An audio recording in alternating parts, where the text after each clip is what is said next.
we're gonna start this off. Hi everybody. My name is Mike Pennekamp. I am a relief printmaker, and I'm here to show you what it is that I do, and show you ways that you can do it as well. Make sure I'm getting this here. Okay, cool.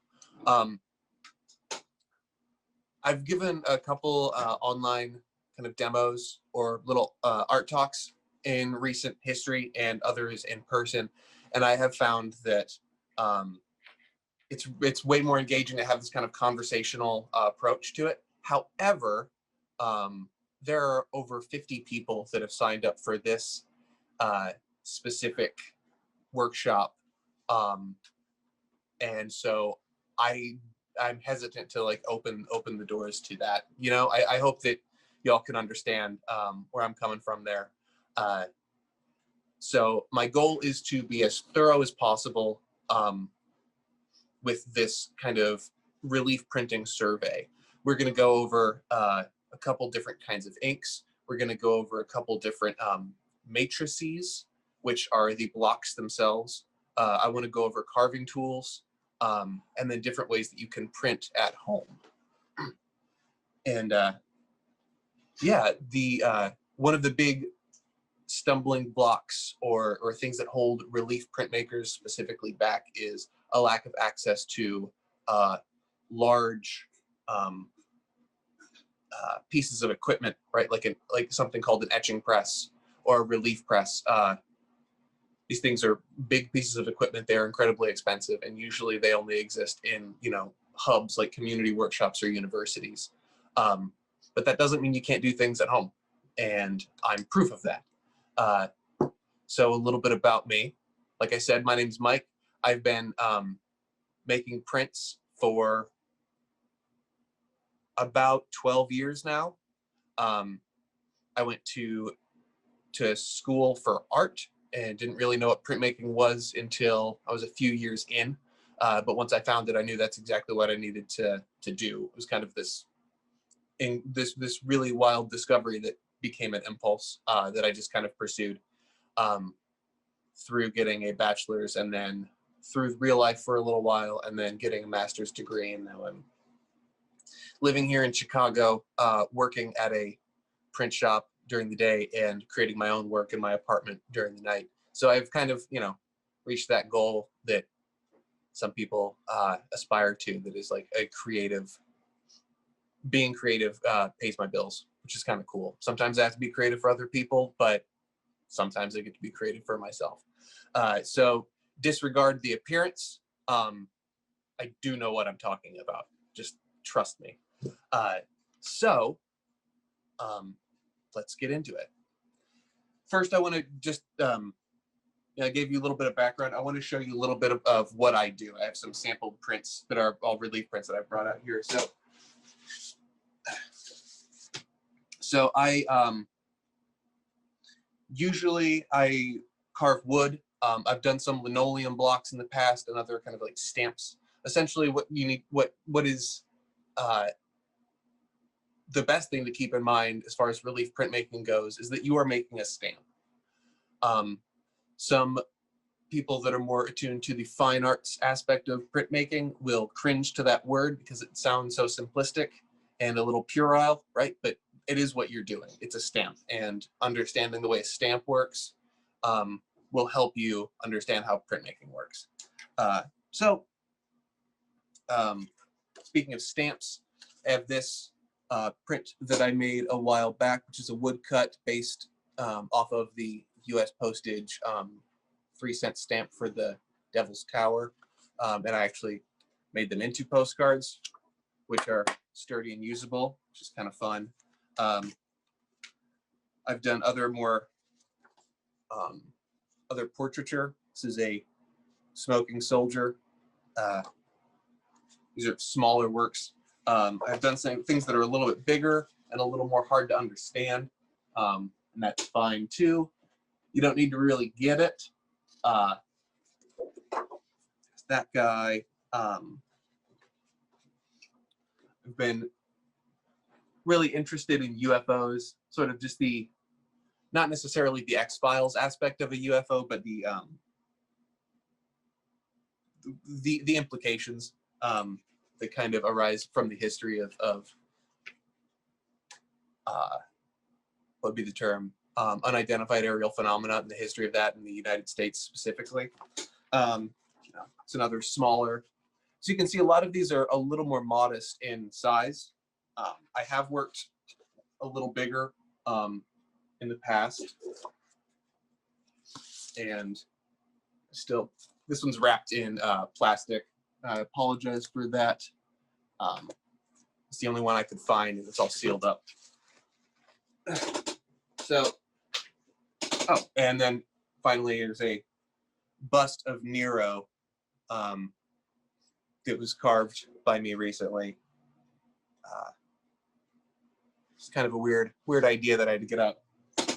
So, these are all prints, and now let's talk about how they're made. The first thing we really want to talk about is the matrix, right, or the block itself. What I have here are kind of samples of some materials that some people use and other people don't. So like, essentially they're these stamped materials. Sorry, there's some grit on these. They've been sitting in storage for a long time. This is actually the first relief print or the block I've ever carved. Before I knew what relief printmaking was, I was in high school, and my high school art teacher just said, we're going to make a bunch of stamps. And so I did it, and I hated it. I hated everything about it. I thought it was boring and it took too long. And it's not until about 10 years after that when I discovered what this actually was in college and fell in love with it. And then just unearthed this randomly at my parents' house. But I keep it to kind of remind me of where it all came from. So I do have this thing here, which is a little sample pack put together by the good people at Speedball Art. And it shows the different kinds of relief printing matrices as well as the carving tools. And we'll talk about those in a second as well. But essentially, what you have here is, I think that's in reverse. I don't really know. We have Speedy Cut, which is a blue kind of rubber stamp material. We have Speedy Carve, which is this pink. The pink stuff feels, it has a little bit of a give. It feels like a pink eraser, like a vinyl eraser. And then we have up here at the top, which is just, it's called Speedy Cut. I think the blue is Speedy Cut Easy. So essentially, these three materials are, this is the kind of like, soft, pliable, flexible rubber that can work as a stamp. And then we have something called linoleum, which are these things up top, right? I don't know if you can hear this, but these are really hard materials. Essentially, it's like, actually, I forget the ingredients in this, but there's kind of a burlap backing onto these. See that? And there's a little bit of a give in the actual sheet itself can move and can bend a little, but not much. It will break if you bend it too much. But it's stiff and a little bit easier to carve if you know what you're doing, right? So there's this in between where it comes from carving a rubber stamp, right? Since rubber is soft, it is easy to gouge, right? However, it also moves as you're carving it. I hope that makes a little bit of sense. Like the surface will shift just a little as you're pushing your tool through, which can make things a little difficult if you're going for something that's really intricate and fine detailed work, right? If you're trying to make a composition that has a lot of detail and a lot of like small cuts, having something that shifts and moves is not ideal, right? That's where linoleum comes in. And since it is so stiff, it actually works really well. Aside from the kind of stamp or, the world of the easy carve, easy cut, and linoleum, we also have just simple plywood. This was a woodcut that I just finished last night for this demo. I'm going to be printing this for all of you, but it is just carved out of simple plywood. I recommend that you don't jump into either linoleum or plywood immediately. Plywood has a lot of there are a lot of issues with it, and I don't want to throw too much at you right off the bat, but the way plywood is formed is by a bunch of thin plies being stacked one on top of another, right? Hence the name plywood. However, in factory manufacturing, occasionally you will get something called a void, which is essentially like a ply that has a little bit of space in between it. And if that gets like into the stack of plywood, right, then you get, you'll have a sheet that has a little void inside of it, which won't reveal itself until you're carving. And it could potentially result in collapse, I think is what it happened to me a couple times, because of the amount of pressure you will need to push down to get ink off of a piece of wood. If there's a large enough hole kind of down deep, the surface will kind of cave in, and that's no good.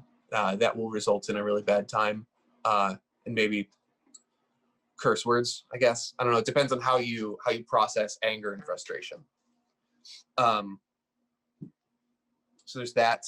You also have to pay attention to grain when it comes to plywood and carving on wood,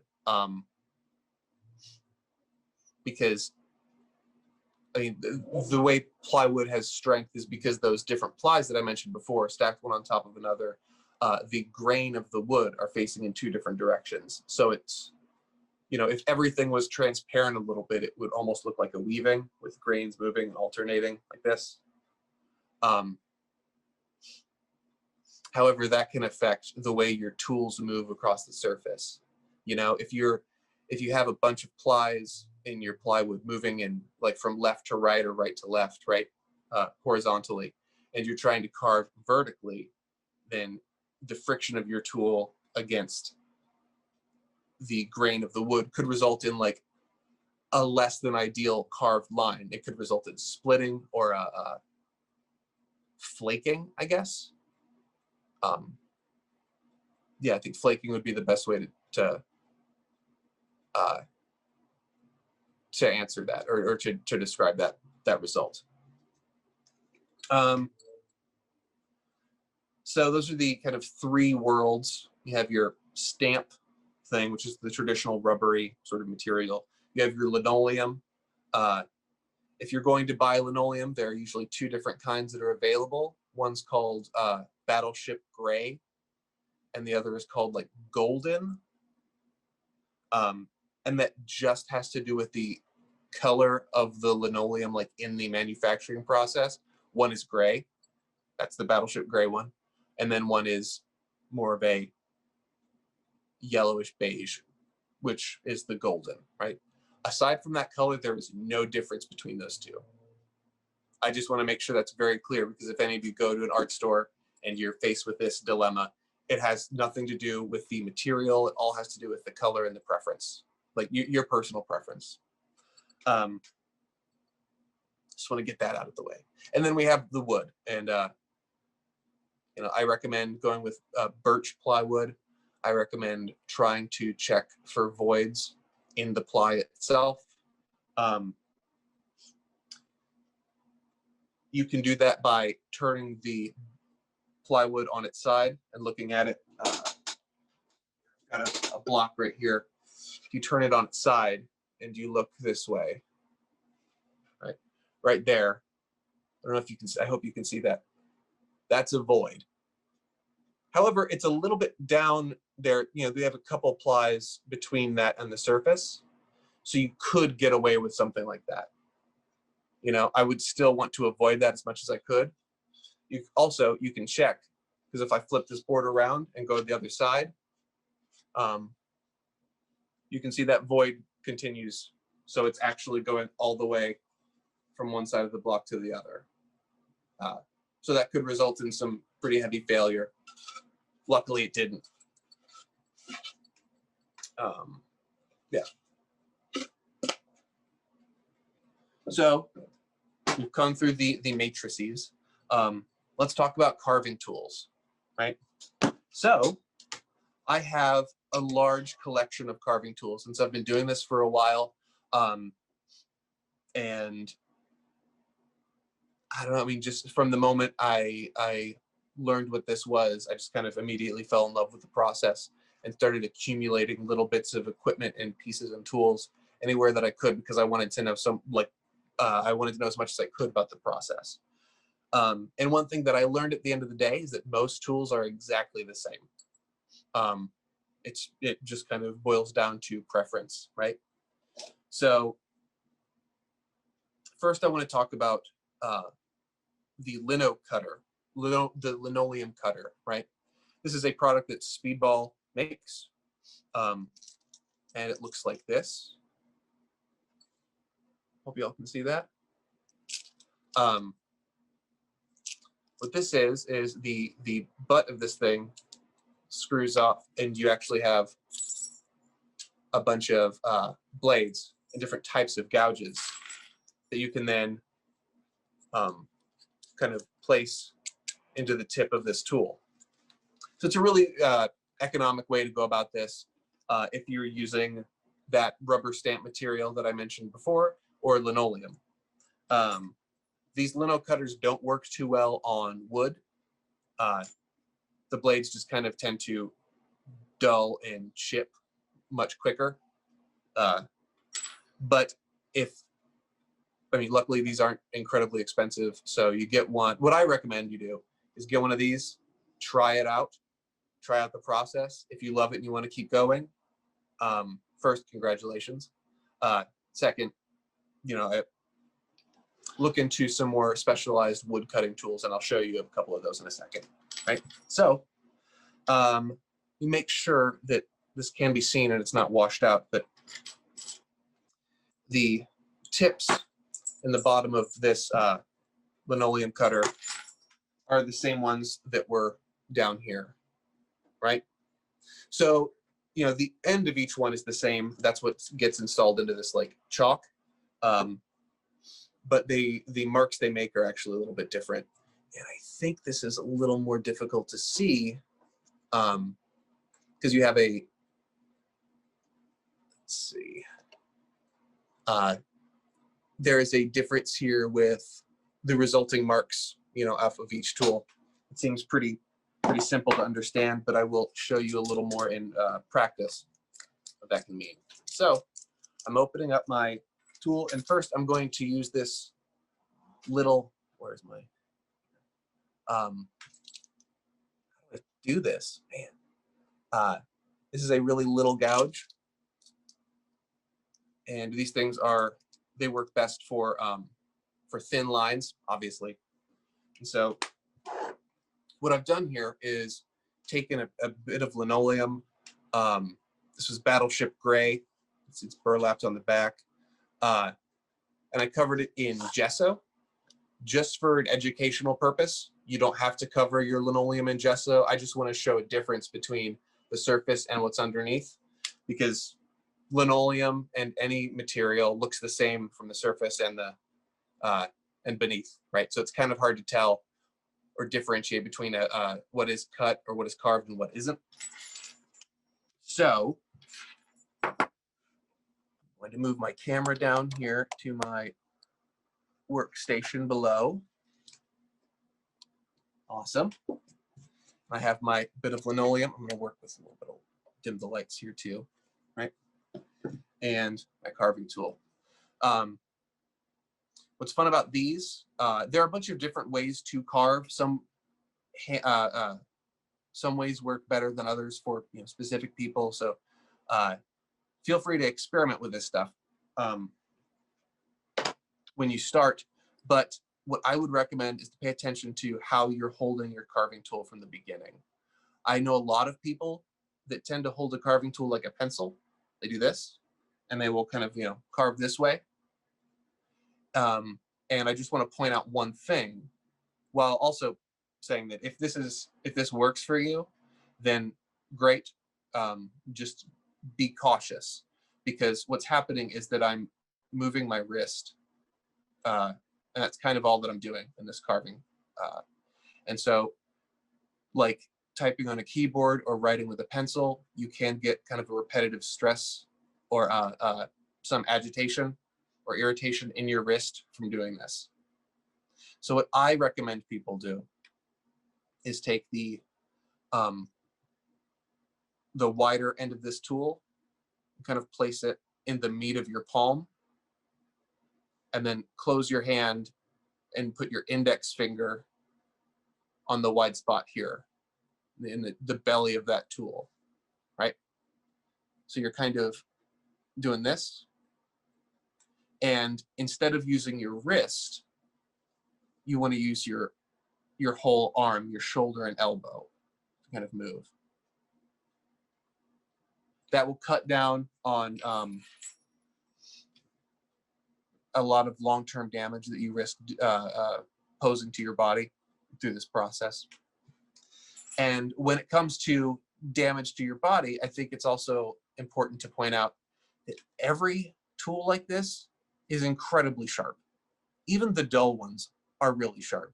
The only difference between a dull tool and a sharp tool is that when you stab yourself, and you will, the sharp tool will give a cleaner cut, and the dull tool is just gonna, give you a scratchy, terrible, awful cut. So let me talk about how to minimize the danger posed by carving. I want to show you this little tool.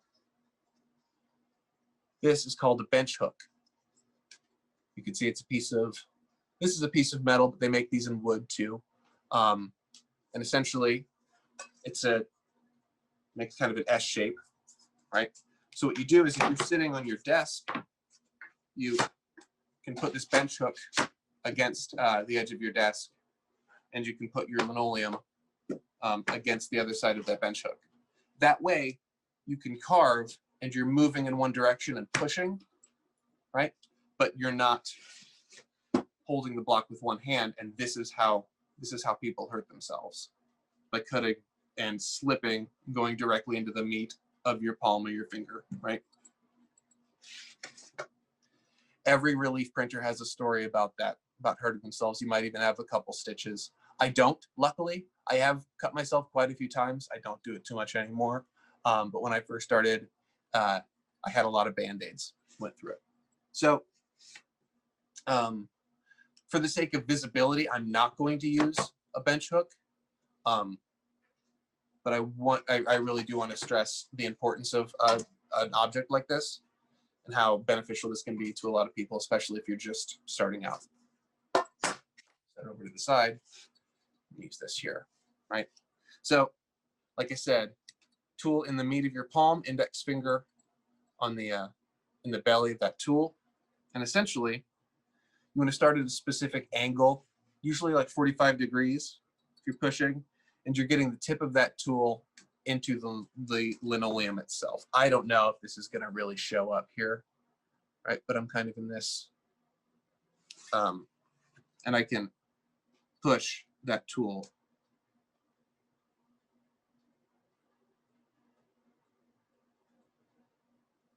in one direction, which results in a curly Q. It is, I guess, the contrast between that white gesso and the gray linoleum isn't as drastic as I thought it would be, right? But I've carved out this much material, and that's really all I need for a surface that's this hard, right? Because I'm not going to be able to collapse this and really push down and fill in that hole. So I'm going to remove this.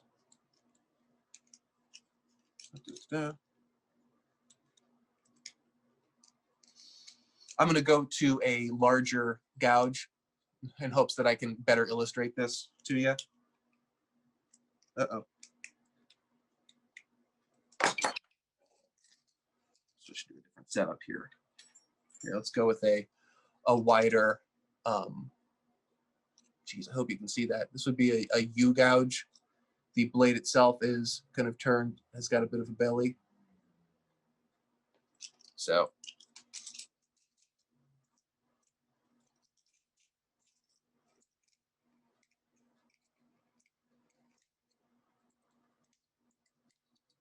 go, that in. Right, assembled. Again, meat in the palm, finger in the belly there. I'm going back down to that 45, about maybe, yeah, 45 degrees. Looks about right to me. I'm going to push and move.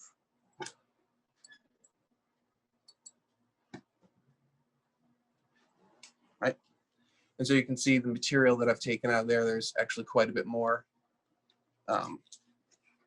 And the carved line here is a little more substantial. Right. So there are lots of there's a selection of different kinds of bits that come in this. Everything from this U gouge, where the blade itself is kind of rounded, to something that's commonly referred to as a V gouge, where the, I don't know if you can see that, but the blades kind of come to a point at the bottom, you know, like that, which actually results in, you know, thinner, more controlled straight lines. And then we have, you know, this thing, which is a knife, right? So a knife is a pretty interesting tool when it comes to relief printmaking. The knife is the only tool that will be used that you should like pull towards you, which might be counterintuitive for a lot of people. Obviously, you know, what I was just doing is printing by moving away, moving in this direction, right? But traditionally, the way you would use a knife is, I mean, essentially you have your, you know, Psycho sour sheen, the shower scene in Psycho kind of hand that pushes in and very slowly and carefully you move towards yourself. And this, a knife doesn't remove material as much as it upsets the surface, which can result in a textural application that a lot of people really enjoy. When it comes to wood, you can use a knife, not one of these. This blade won't hold up, but I will show you other like blades in wood carving tools. And essentially what you would do is, you know, carve out a specific like shape, and then you can use a small chisel and you go in and you kind of pop out the shape that you've just carved, which results in a recessed, a clean recessed space. You know, but that won't happen on linoleum because there are just no plies. Right. So there's the kind of upset patterning there where it's kind of invisible, but if I shift this, you can see these lines have been carved in here, right? I think I may have to restructure the color of the linoleum I use when I do this because I'm realizing that it's a little bit difficult to see. That's there. So now let's talk about the wood cutting tools. Wood cutting tools require a little more substantial steel in the blades. So while these lino cutters are great, they will chip and they will kind of fail structurally eventually if you take them to wood. It's just a warning. Not saying you can't do it, I'm just saying that I don't think it's the best decision. So I'm gonna take my cutters. Again, we have a burgundy and a blue. Those are just what came in the box that I bought. There's no difference between the two. They're just different colors. So this may be a little easier to illustrate. We have, you know, like another sort of U-gouge tool here. As you can see, the belly on this blade is rounded. Geez, I hope you can see that. It's rounded, which will result in, you know, a wider carved line. Like I took a big chunk out of this linoleum, right? And you know, some of these single hand tools that are really simple in their structure. You have a blade, right, or a piece of steel that's been sharpened into a blade, and the steel runs down the body of this, and it's inserted into a wooden like dowel, essentially. So these are really great. You also have tools that look like this, which are probably the most expensive that are available. I don't remember the name of this, and it's I will not be able to pronounce these characters, and I apologize for it, but this is a 3-part relief tool, meaning this brass fitting at the end pops out, and this wood opens. And the idea is, because it's a traditional Japanese printmaking tool, and printmaking is wood cutting specifically is really popular in Japanese cultures. Japanese woodcut prints were historically, or what Europeans found. Actually, Japanese printing was so popular, there was a surplus essentially in the marketplace of these prints, which were printed on a really thin paper called washi paper. I'll show you some of that here in a moment as well. But there were so many, and it was popular in this one specific culture. But when you have different countries trading goods, Europeans were not, I say European, but it's essentially every culture, the Western cultures were more interested in pottery. They wanted Japanese pottery, and what was being done is these woodcut prints, since there were so many and nobody seemed to be very interested, they would be crammed into crates full of pottery. And then eventually people started to unfold what was essentially trash and realize that there were these works of art that were just, there were so many of them that they were seen as disposable. Just a weird little side story. Anyway, the prevalence of relief printing means that a tool like this can be passed down from one generation to the other and kind of become a family tool, which is why you have this that can open, and this blade can pop out. You see it's hooked right there. So essentially, you would use this over time. The tip, through sharpening and use, would wear down, and you can just pop it out and then kind of hammer it back in here, sharpen it again, and it can be worn down and sharpened, and so on and so forth. Anyway, these tools are a lot of fun, but they're not a necessity by any means. They carve the same way, though, similar to that Speedball tool. You can kind of see how the body is similar, right? You put this in the meat of your palm, and there is no wide area to kind of house your finger like the Speedball tool, but essentially that brass fitting or a little bit behind that works the exact same way, right? And so then you can, carve, and you get a big piece of material that's been taken out, right? Here's another one. The brass fitting was falling off, so I taped it together, but this is another V-gouge, right?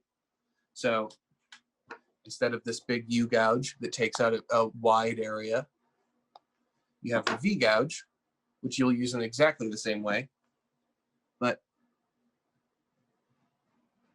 it takes out a small little bit. You have your curly Q of material. Well, dust into nothing, and that's there.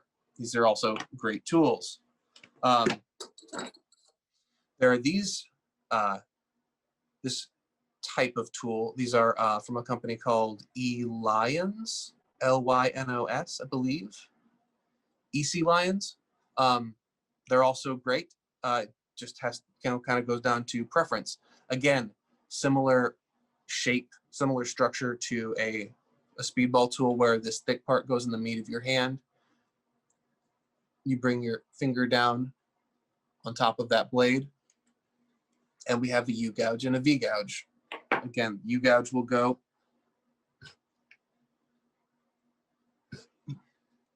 and take out larger areas, right? A V gouge, again, meat in the palm, will take out thinner lines, right? I'm going in long unidirectional strokes to kind of illustrate this, but you can, you know, also if you wanted to do like a polka dot or, you know, reverse stippling texture, you could, you know, just take out a whole bunch of little bits, right? Which will result in a different kind of texture if you do that a whole bunch of areas, right? Again, I've gone through, you know, there are 3 different kinds of tools here. Essentially, they all boil down to the same thing. And then this here, these are called power grips. And I've actually found these are my favorite tools to use. Wood cutting tools can be used for linoleum. Lino cutting tools can't be used for wood. It's one of those like all squares are rectangles, but not all, or no, wait. All rectangles are squares, but not all squares are rectangles. You know that old saying?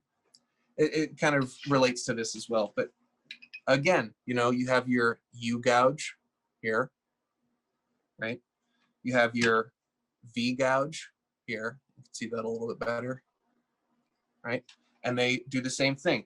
The handle of this tool is a little bit different. You can kind of see that it doesn't widen at the base. It actually kind of sinks in. I'm not sure why it's designed that way, but I think I handle them exactly the same, right? Where this thing gets in the meat of my palm, my index finger goes over the belly of the tool, and, you know, and I can carve.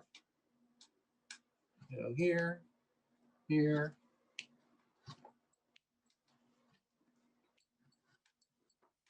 Hoping that that shows up a little bit better, right? Big long areas. The U gouge is more rounded when it comes from, you know, you can see that the marks are more oval. Even if I were to go in one long stroke, it would essentially result in an oval. It would have rounded edges on either side. Or I can use a V gouge, again, in the meat of the palm, finger in the belly.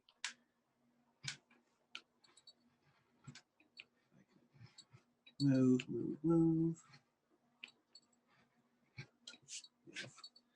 And you can see the difference in what those marks look like, especially compared to the ones with the U gouge, right? Not only are they thinner, but they taper. They don't round off on either edge. So you actually have a sharp slice that comes through. Right? I promised I would talk about what a knife would look like in a wood cutting tool, and that's this guy, right? So you can see that is essentially just a knife. It's a glorified X-Acto, really. You know, it's just one blade. And again, you hold it like you would a big stabbing knife, and it gets pulled towards you. And, you know, I'm down here, and very slowly and carefully,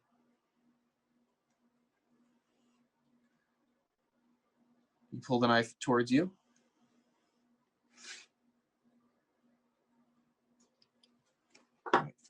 And it doesn't remove material, but it does upset the surface of the block. I don't know if y'all can see that in there, right?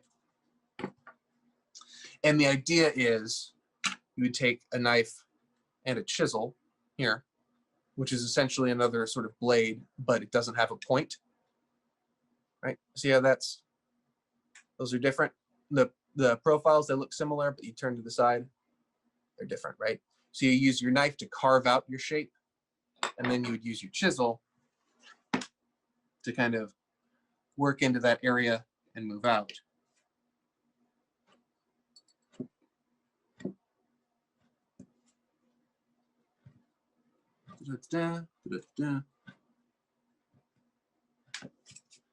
Right. And you can kind of see, I hope you can still see that, you know, the cut line, and then the material being cleared away with the help of the gouge. Or sorry, the chisel. Oh, gosh. Anyway, there are a whole bunch of tools out there. They're all really lovely. And you know, there are pros and cons to each one. I have found that for money, you know, a set of power grips like this that comes in its own little box is about 25 bucks on like Amazon or an art store that would carry something like this, you know. Oh, and then it folds over so that it's like this secure little thing you can tote around with you. To open it, you slide it. And the thing moves around.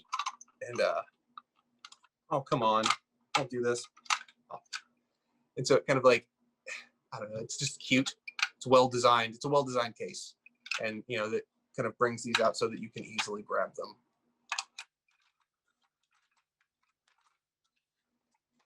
Fun things are fun, and I refuse to deny that.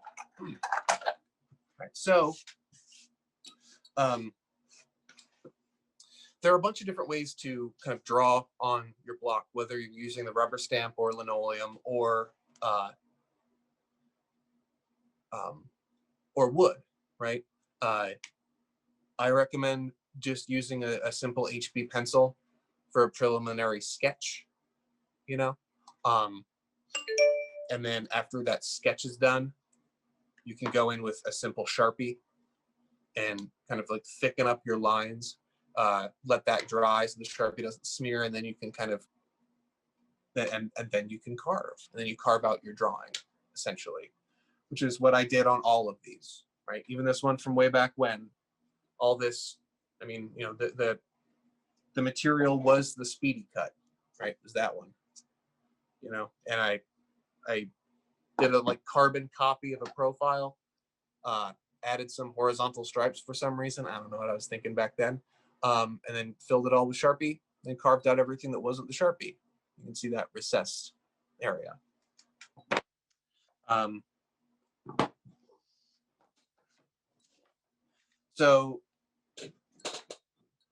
So all elements of printmaking are going to be trial and error for a lot of people, right? You want to figure out what things work for you and what things don't. And so experimentation is always encouraged. You know, but I could go on forever about this sort of stuff. So I want to move, since we are about, let's see, we're almost at the halfway point here. We've talked about tools, and we've talked about, I guess the matrix is a tool too, kind of in a sense. We've talked about the matrix and we talked about carving tools, right? So now I want to talk about inking and printing, right? So I would be lying, or it would be dishonest of me to not bring up that since we're making stamps for a lot of this stuff, you could use a stamp pad. Maybe that's too simplistic for a lot of people, but it does make sense. You wouldn't want to use this for wood or linoleum, again, because they are so hard on the surface, but anything with a little bit of give, like one of these, can be used with a stamp pad. And I'll show you how that works in case you need me to lay this out for you. But stamp pad here and my stamp, setting it down here, pushing, because I don't have a, you know, cool wooden handle. I'm just going to use my hands. Push, push, push, push, push. I'm going to grab a sheet of paper. Where did I put those? Little piece of paper here. Put that down. And you can see that now this stamp is shiny with ink. Basically, here we go. Just gently put my stamp down, And you can push with your hands, or you can use a couple different kinds of tools to help distribute this pressure. One of them, and by far one of the most popular, is this called a Baron, which is essentially a wooden handle and a rounded plastic surface underneath, which is used to push, push, push. A bunch of different companies make Barons, and a bunch of or in a couple different styles. They're all, you know, the idea behind all of them is the same. You have a handle or an area to put your hand, and then a rounded, a flat but rounded hard surface on the bottom, right? The Speedball Red Baron, which is what this is called because it's red, is, you know, kind of my go-to when I'm doing this sort of stamp printing. And I'll show you what I use when I'm making woodcuts here in a second too. You might be surprised. That's there. I've, you know, kind of distributed my pressure, and I'm just simply peeling up. I have a stamp. Now, as you can see, there are not a lot of, I mean, things are a little bit light here. So it'd be, I would describe this as salty, where you can kind of see white bits coming through. The texture of the paper is, you know, kind of keeping the ink from penetrating all the way through the fibers. That is there. Right. So, I mean, essentially, if you're making a stamp, you can print it like any stamp, right? That's pretty simple. Another thing you can do, the taped markings, I just saw this popped up here. The tape markings, I will get to in just a moment. I wish I could have a reveal here, you know, so you wouldn't see it, but I'll get to it. So we have, real quick, I am getting a bunch of pop-ups with different questions. And I will stay after this thing and answer any questions people may have if you want to, you know, type them up and submit them that way. But given the amount of people on this, like in this workshop, and the amount of material I need to go over, I haven't been able to really address people's concerns or unmute microphones or do any of that stuff. So I hope you understand, and you know, I will make all the time in the world for this topic, and I plan to. So hold on to your questions, and you know, let me know at the end of this session. Okay. So I carved out this stamp for this demo. As you can see, I've made a handful of UFOs in my day. This is just another one out of many. But I did something a little more interesting with this, and that is I carved out the middle. So you may be thinking, why would I do this? And it's really simple. I will apply ink in a different way than the stamp to this, and I'm going to use two different colors of ink, which will result in two different colors in the printed print, I guess, right? The outcome. So we went over the stamp pad. It's very simple, very straightforward. Let's talk about inking and, you know, other ways to apply ink. So first and foremost, we've got rollers. Again, these are Speedball rollers. Simple construction. You have, you know, a little like 2-inch roller here. I think this one is a 4-inch roller. I think they make them up to 6 or 8 inches, which is pretty cool. The material used on this it has a little bit of a give, which is great. You don't want anything too soft, but you also don't want anything too hard. So I've been using these rollers for everything that I've been producing the last couple of years. And then there's this roller here, which is the same material, but Speedball's produced this thing that pops out, whereas these other rollers are, you know, kind of permanently installed. This is a handle that pops out. You can buy different types of material, like foam, a foam roller, for example, or a really hard acrylic roller, which wouldn't be used for inking as much as it would be for like potentially printing or just applying one material to another. I can explain more about that in a second. I know it's kind of off base for what we're talking about. That's that. Right. And then we have inks, right? So the inks that I'm using right now are, I've got 2 water-soluble inks, which are inks that can just be cleaned up with water, right? And they're, you know, water-based. But I also have a newer ink version, or ink offering from Speedball, I guess, which is the Speedball Professional Water Miscible inks. So there's the distinction between those two is that water-based inks are based in water, I suppose. I'm not a chemist, so it's kind of going to be weird for me to explain that. But essentially, with a little bit of water, maybe some soap, you can clean these up. But when, like, if you go into more advanced printmaking, you might want to try out inks that are oil-based, right? Oil-based inks will not be cleaned up with water.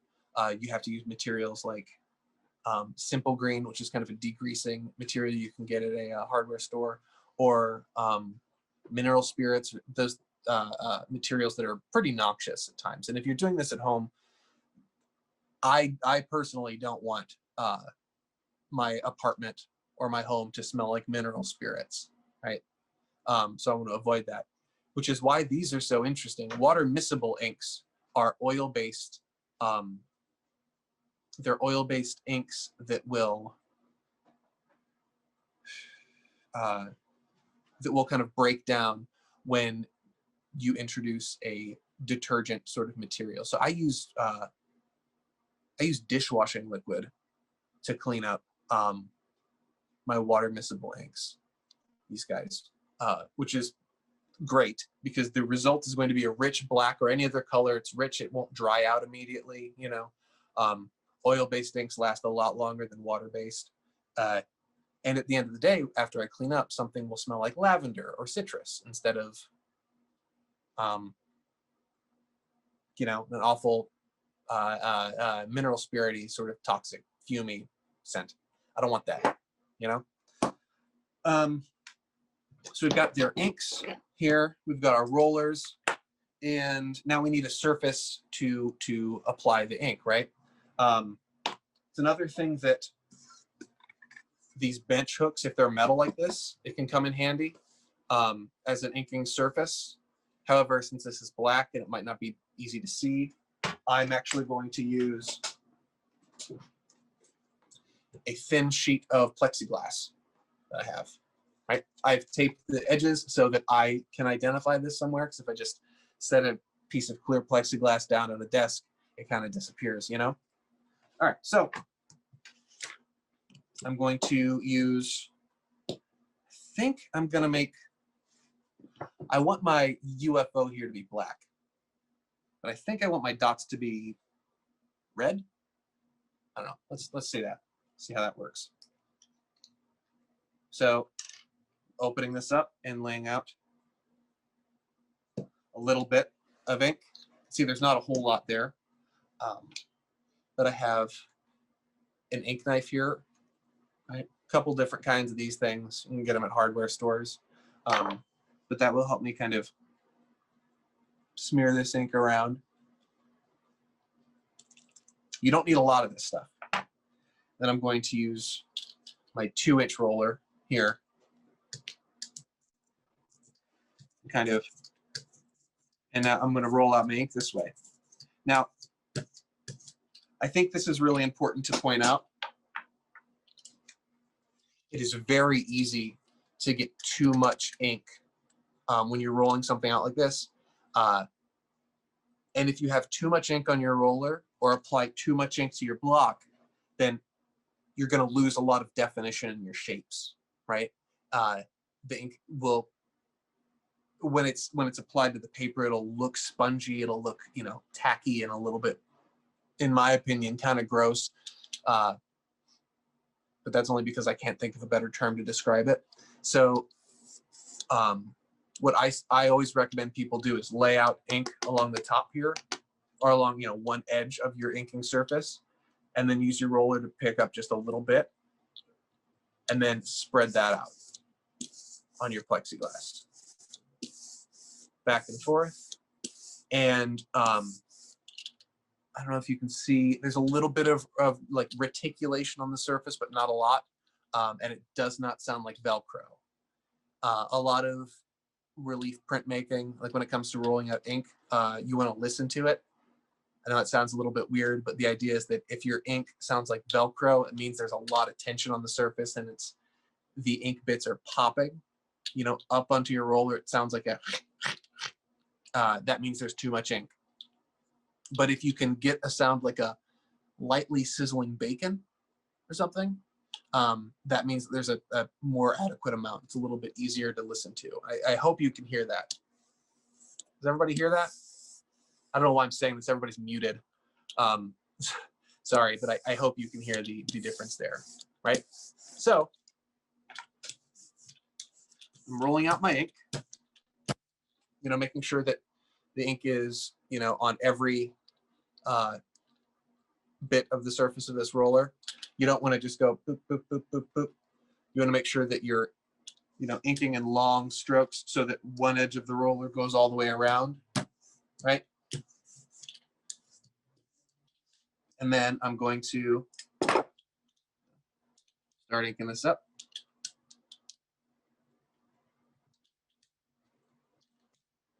This is an interesting surface that I carved, an interesting problem I made for myself. Because as you may be able to see here, I want ink on the areas that I drew with Sharpie. I don't really want them in the areas that I carved away. However, I'm getting that kind of noise anyhow. That may add to the final print. Let's see. May give it a little more texture, but we will find out together.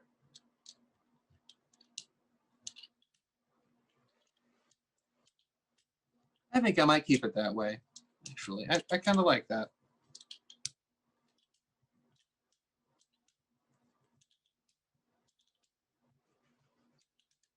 Da-da.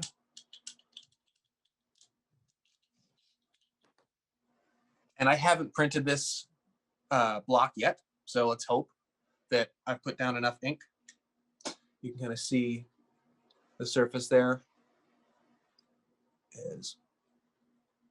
I hope there's enough.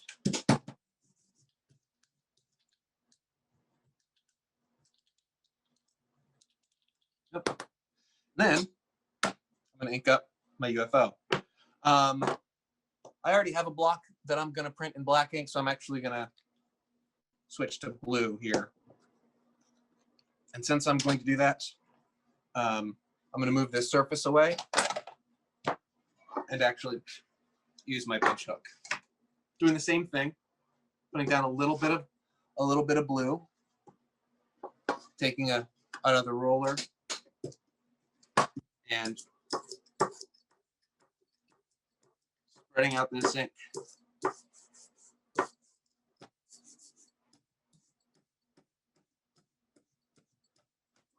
And I hope you can hear that.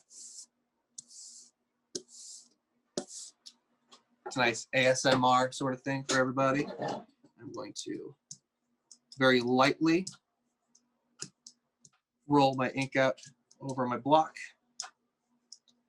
I'm going to go in a couple different directions to make sure that everything's covered.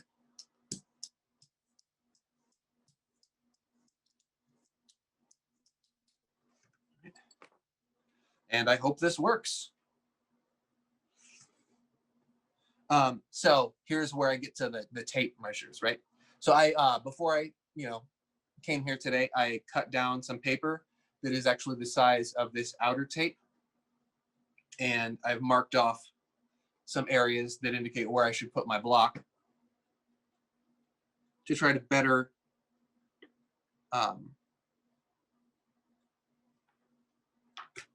make sure that gets in there. There we go. we'll see if this works. But essentially, if I can get my paper placement right and my block placement right, that when I pull this up and show everybody, the image will be centered on the paper and I won't look all goofy and weird. So, got my paper in here. Yes.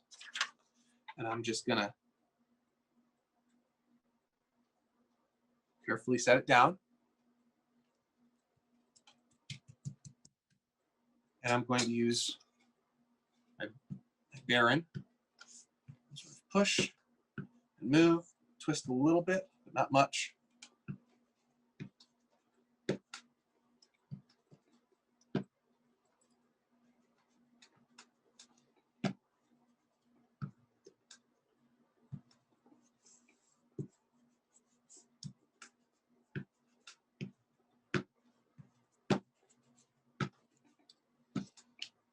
Oh, I hope this works. I'm sorry about it being all quiet. Oh, all right. Let's see what we're working with here. Boom. There we go. I think that looks kind of cool, if I do say so myself. As you can see, let me get this up here a little bit more.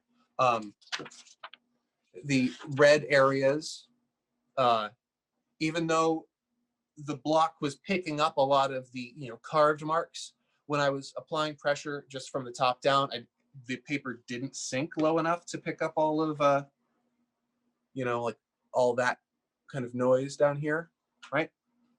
Which is kind of neat. You can see that it's there a little bit, but not much. You can see those dots are, I don't know, they're not the cleanest looking things in the world, but it's not bad. UFO looks good, I think, So there's that. That's something. Huh, yeah. All right, so that's stamp printing. I don't know what to do with these right now. I'll just set them here. So let's get into wood printing, wood block, right? So, like I said, I've got my wood block carved right here.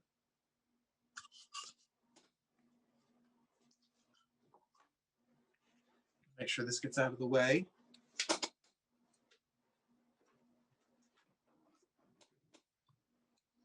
Lid's back on here.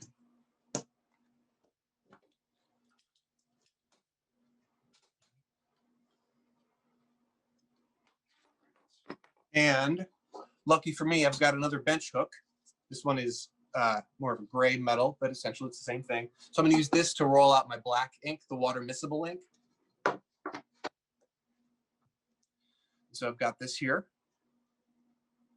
You do that like I'm showing you makeup on a YouTube video. And I'm, again, laying out just a little bit of ink here. See? And I'm taking another roller. This is a Speedball roller, but it is really, really old. I got this at like it was like an estate sale sort of thing, where this old printer was getting rid of all of his stuff, and so he gave me this roller that definitely says Speedball on it. Again, there we go.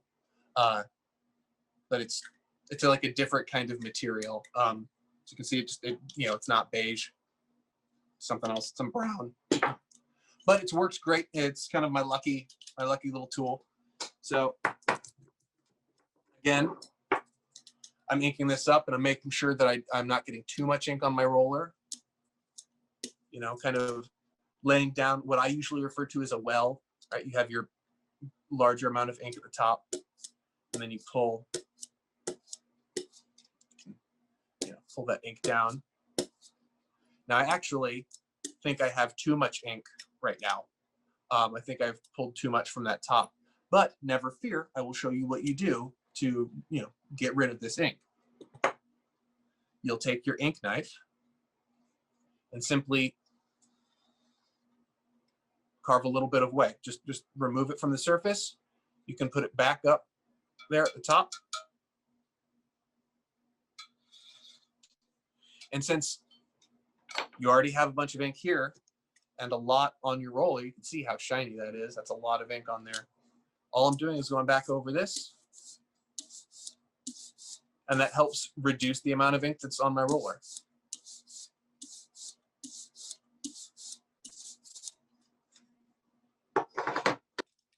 So here I go, kind of going from one end to the other on the, oops, I didn't put that down here. Cool. Going from one end of my block to the other and back. And then I'll move over, go from one end to the other and back. Then I'll move down again. This has kind of been my inking technique. Sort of moving like a copy machine, essentially. You know, starting from the top, left to right, moving down, left to right, down, left to right. And then I will flip my block, get a little more ink on my roller, and do the same thing again.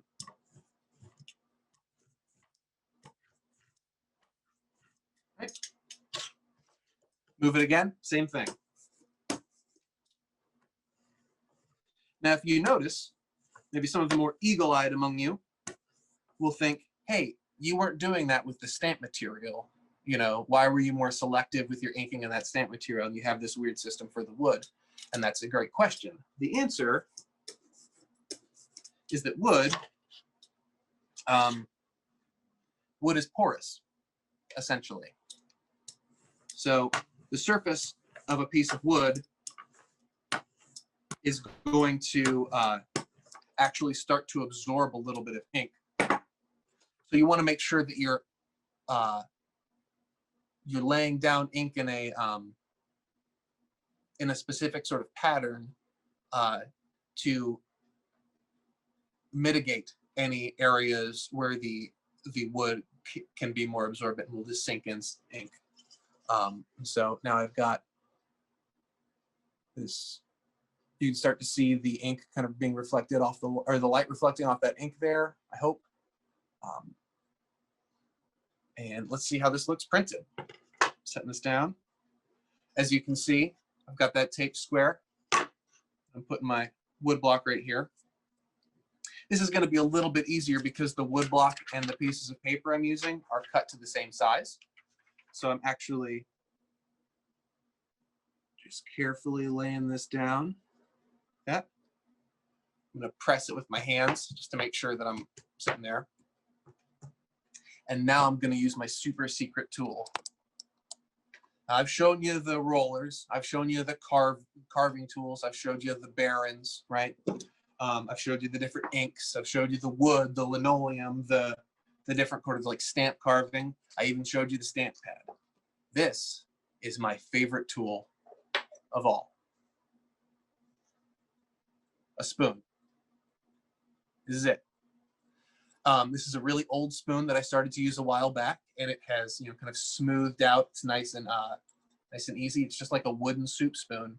And essentially, I'm going to use this the same way I would a baron, but I'm going to, you know, use my thumb, either my thumb or a couple fingers, and use the belly of this spoon to distribute the weight. And what I'm going to do is push down and move in really tight circles. What I tend to do is start in the middle of the paper or the image and work kind of out in a bunch of directions. That way, if I'm, you know, applying a bunch of pressure right in the middle of the block, that means that the ink and the paper will start to stick right there. That way I can move out in different directions and the paper isn't going to shift or anything. I hope that makes sense. So pushing down, and I'm moving, and I'm moving. And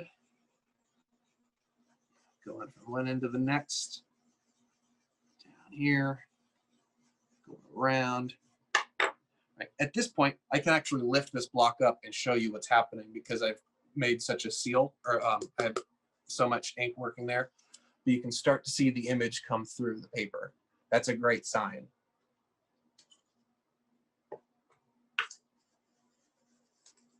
So I'm pushing, pushing, pushing. This may take a while. Also, another sort of like ergonomic tip, the pressure when you're printing should be coming through your shoulder, less, like more so than your elbow. Obviously, it's going to work a little bit. So the hierarchy, I guess, is pressure should be going from shoulder to elbow to wrist. You know, you don't need to like push down this way. That's going to hurt your wrist. That's going to, you know, result in some damage. And, you know, kind of putting all of your pressure in that elbow is going to do the same thing. I mean, I have mild tennis elbow from doing just that over the years. I have a little brace that I wear some days when things aren't so great for me. But I'm just letting you know that shoulder is kind of going over the block. And this is how I'm making this print. Tight circles, going from the inside out. Could just move, you know, less circle, more just, you know, back and forth, especially because I have this radiating pattern here, right? So if I'm just following that, that's where the ink is. That's where this needs to go.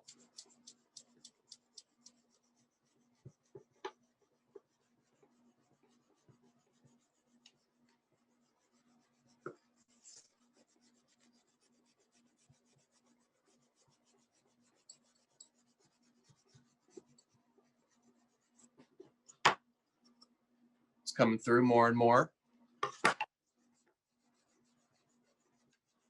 Sorry, I need to remember to talk while I'm doing this because I'm just having the time of my life right now, but it must be really boring to a lot of people that are just watching some stranger, you know, inking in this way.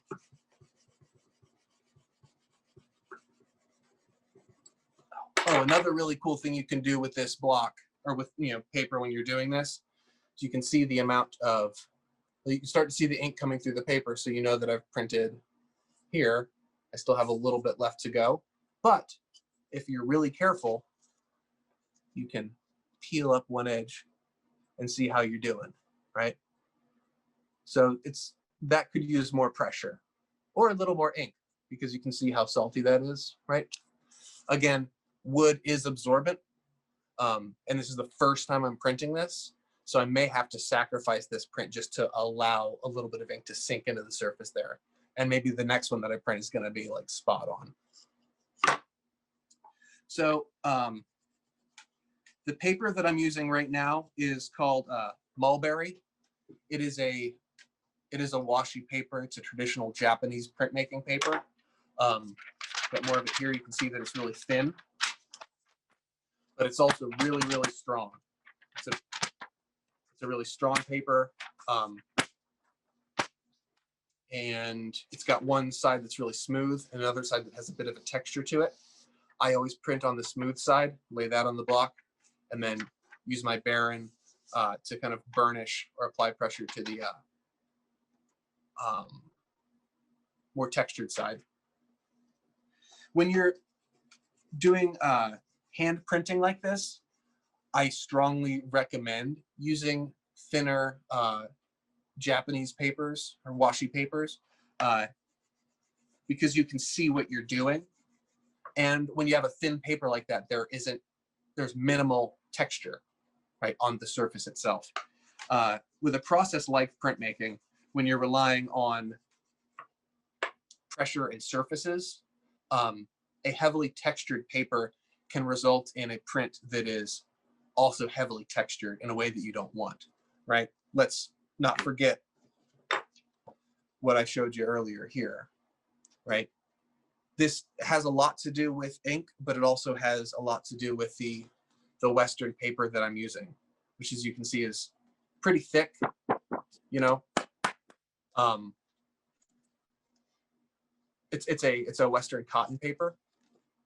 I don't remember exactly what this was. Maybe this was a Reeves BFK or something, which is my favorite printmaking paper. Reeves BFK, there's a couple different tones, you know, all variants of a natural, whether it's white or beige or cream, something like that. I think they're really great papers, but when it comes to hand printing, there's a lot going on that you really can't or it's really difficult to account for. So things like watercolor paper, I think that's usually what people go to first when they think about printmaking. They want to go to a watercolor paper because more times than not, watercolor papers are really tough. They're really thick and they're sturdy, you know? Like a piece of watercolor paper looks really strong. And that's because it is. I mean, you have to introduce water to it over and over again. However, a lot of that strength comes from the texture in the paper. And so watercolor paper, I do not recommend it at all for printmaking. There's too much surface to compete with, you know what I mean?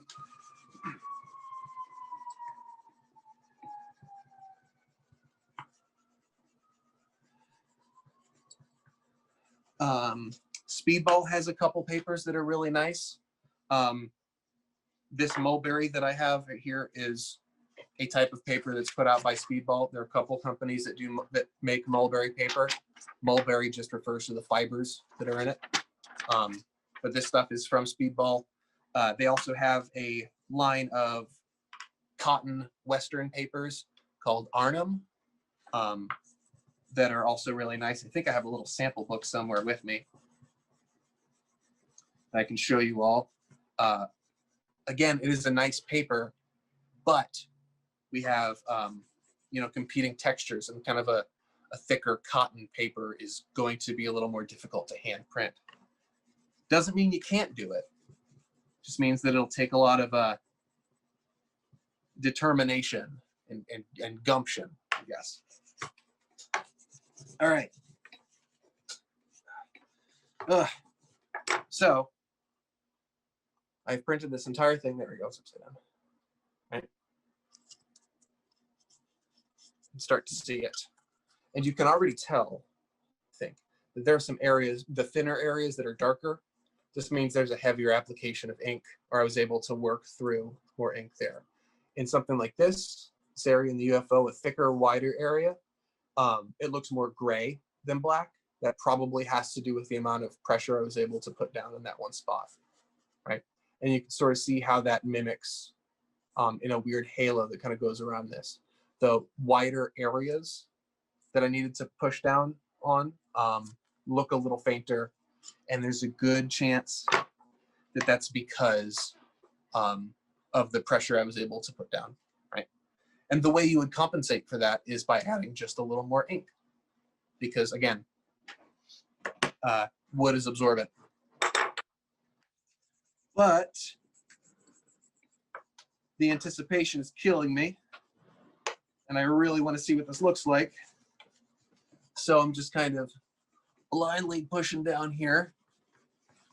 I don't recommend to do that. It's more comic relief. And now I'm going to do a little peeling back so you can all see what we're working with here. And there we are. I think that looks pretty good. Although I'm only looking at it through a computer screen, I'll turn it around. Okay, yeah, that's not bad. But you can see that, you know, again, the black areas in here, it's not completely saturated. There's a little bit of that saltiness there, you know, it's a little bit faint, but there's one. And I think that looks pretty okay, if I say so myself. Let's see where we at here. I have to go put these in the sink right now, or they will dry out. So give me just 1 second. Actually, I'm going to hand them off to my assistant here, working behind the scenes. Because if there's one thing we all understand about being sheltered in place, is that it's really hard to do it all by yourself. Sometimes you can't help but be surrounded by people. All right, I'm gonna try this one more time. Again, I have my ink here. I have my roller. I can do this more and more because this is oil-based ink. Like I said, it's water miscible, so it can be cleaned up with water, but it's oil-based, meaning its dry time is much longer, and I can use it without it becoming dry either on the roller or on my inking surface, or on the block for that matter. I hope you can hear that. It's a really great sound. It's that bacony sizzle sound. And again, I'm going right back to this wood block, and I'm inking it up in the same pattern, top to bottom, kind of like an actual printer.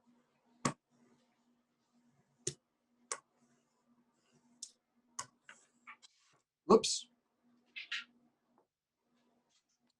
You know, sometimes we make messes. More ink.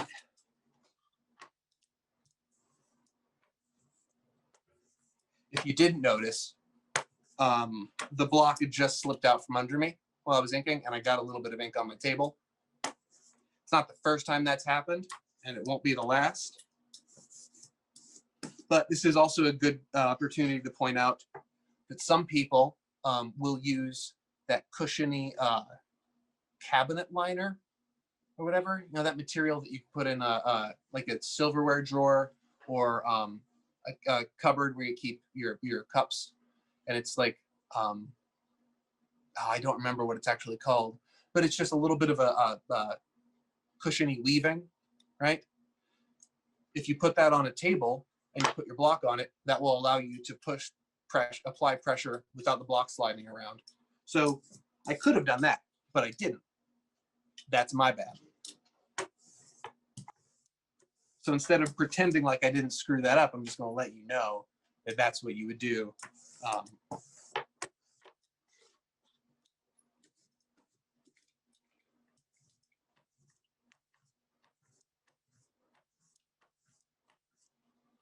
Go. I'm just going to give it a little X across the side for good luck. Again, I've got my washi paper. I'm differentiating between one side and the other, and it's just a texture thing. So you can't see that. Just imagine that my index finger is touching a smooth side and my thumb is touching a more textured, bristly side. So the smooth side is going down.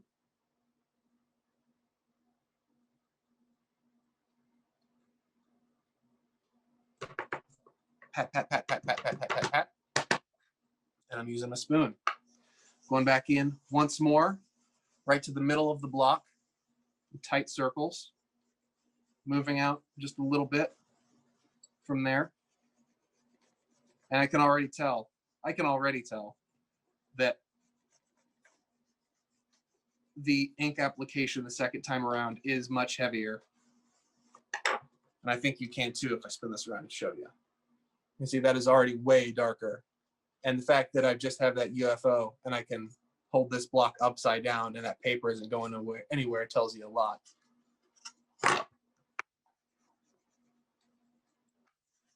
So again, I'm keeping my spoon and I'm working out from the middle.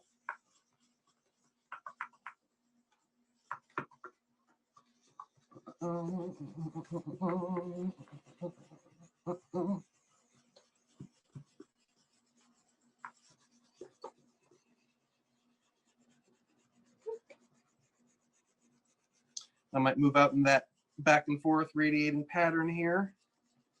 I'm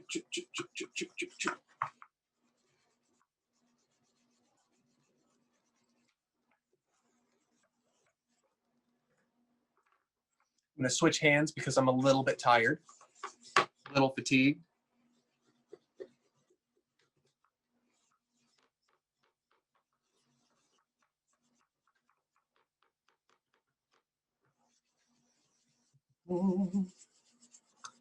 Again, sorry, I'm not talking.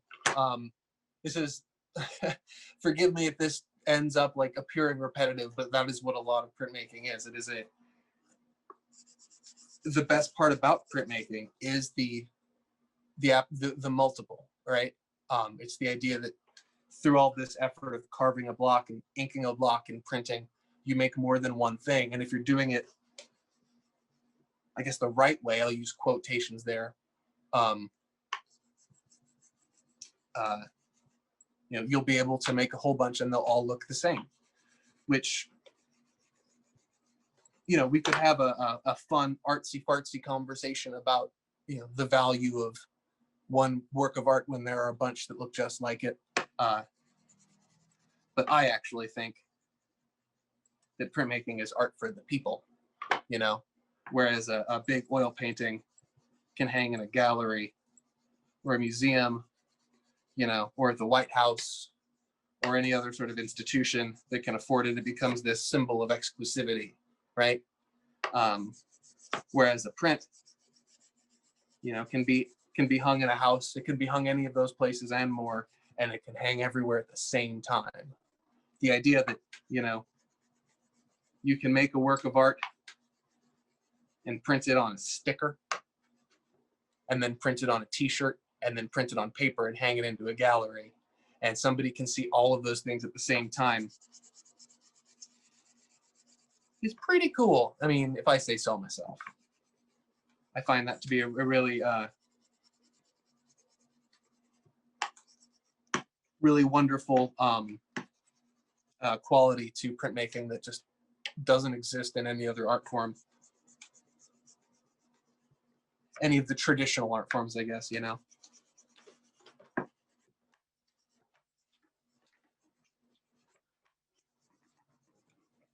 right, cool. So I've printed this. You can see that it's already way dark all the way around. It's much more uniform than my previous print. And I'm going to do, again, a little peeling for all of you. Something tells me this looks much darker. It's probably more of a pure black than the last one. Everybody see what's going on there? Fascinating. Oh, wow. Oh, yeah. It's much better.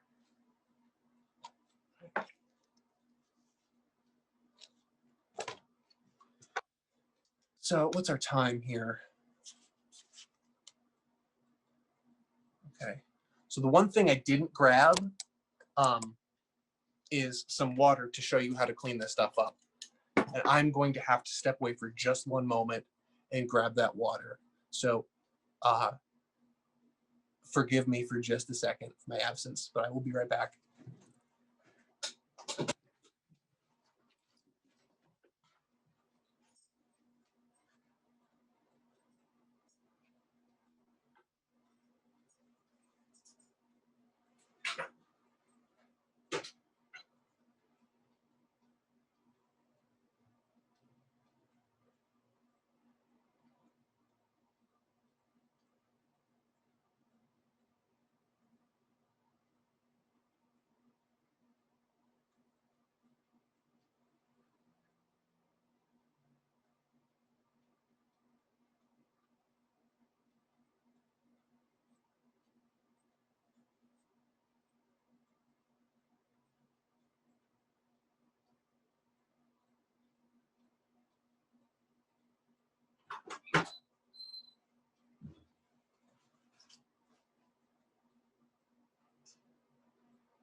So, all right.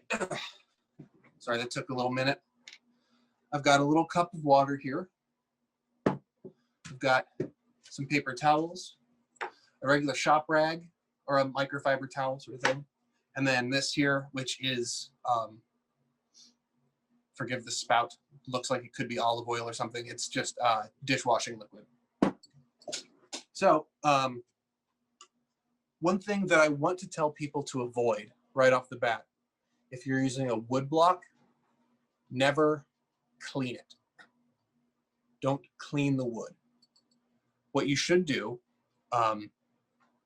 is potentially you could use like a paper like newsprint or just a piece of scrap paper and try to remove as much ink from the surface as possible.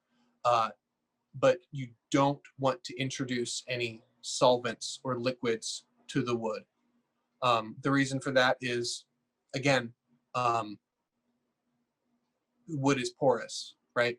And wood can warp also. So if you're going to, like, you know, spray water or, you know, take a rag and kind of go over your wood, you increase the chance that your wood will either swell or warp. So I tell people to avoid that at all costs. And one of the cool things about ink is that once it's dry, I mean, you can put more ink on in a different color or do whatever you want, right? So there's a little bit of residual ink on this, but I'm not going to clean it. I'm going to set it aside.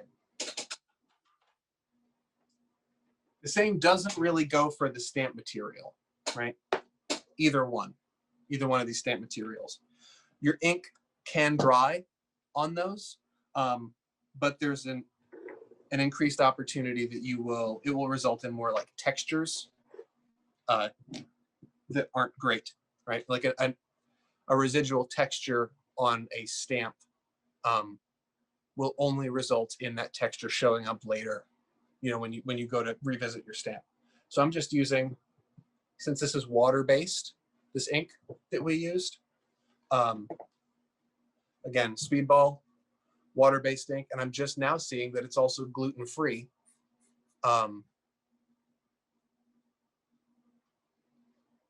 Don't eat it. Even if you have celiac or gluten intolerance, I would still tell you to avoid it. But I'm just going to use this rag. I'm bringing out paper towels so that you can see that you can use paper towels for this. But I don't think, I mean, I try to reduce waste, right? So I'll use paper towels for things that can throw it away. But essentially, I just have my little microfiber towel. It's gross. It's all stained up and gnarly because I use it for cleaning.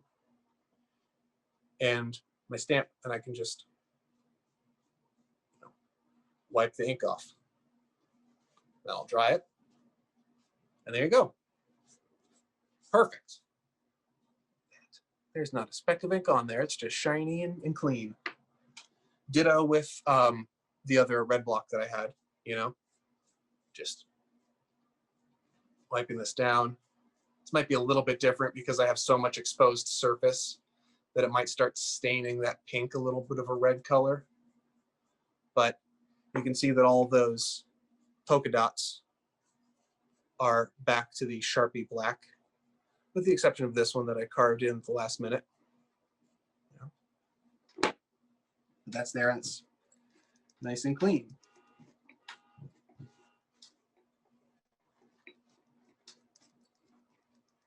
And now I have my clean stamp block again to do with whatever I please, right? So now we've got all of the residual ink from our surface, right? In this case, it's the bench hook, but in another case, it's that plexiglass. So what I recommend you do for this, since, you know, we have a thin layer of ink, but there's actually quite a bit over here. You can see that, right? If I just took a rag and wiped that up, I mean, I could do it, but it's kind of a mess. So instead, I'm going to take that ink knife that I mentioned earlier, that I showed you, and just simply, very gently, remove the ink, you know, the big bit, from the surface.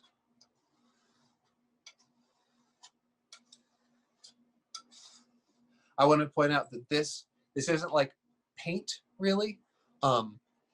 When this ink is, you know, cleaned up, you can't reuse it.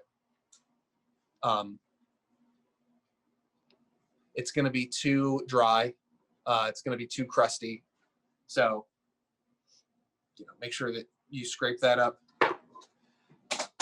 And then that's where you can use a paper towel and just wipe the back there. A lot of people use paper or phone books for this exact reason. A phone book is really great because nobody needs them anymore, but for some reason we still make them. So you just open up a phone book and, you know, clean off your inking knife or whatever, and then tear that page off and throw it away, I guess. That's what's going to happen with those things anyway, you know? Anyway, that leaves us with a relatively ink-free surface, sort of. And I can go back with my little damp rag and just clean the ink off.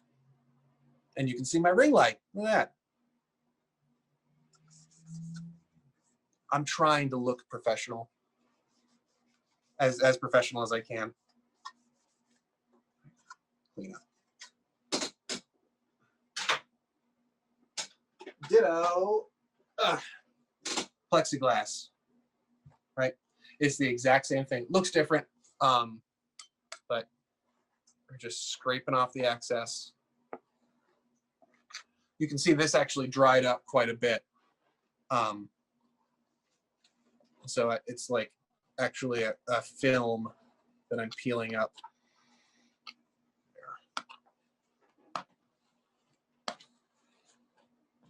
It's not that that's necessarily a bad thing, but that does illustrate how quickly water-based ink will dry, right? Whereas that oil-based ink, the black stuff that I was using, it doesn't dry very quickly. It takes a while, but this stuff does not.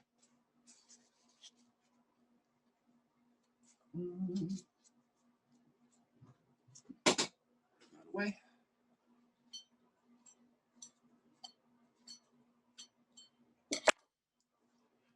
And then I'm back with a little bit of water on my rag. Just wipe that up.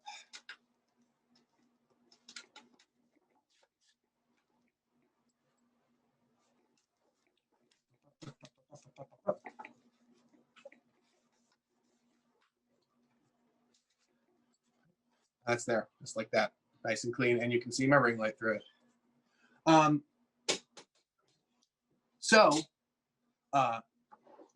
want to show you how the oil-based ink can be cleaned up because it's really quick. But I also feel like we may have given the stamp, like the pink stamp short shrift. So since I have my ink still available right here, I'm gonna print another one of those stamps, right? It's not gonna take as long as the wood block, so I don't think I'll be boring you all as much. But like I said before, the key to all of this is repetition. The more you do it, the better you'll be at it, right? So since I'm just going to use black ink, I'm not going to worry about inking these things separately. So I'm just popping my little flying machine back in here. And I'm going to use my roller, or my brayer, excuse me. A little bit of ink and just let's go over that surface.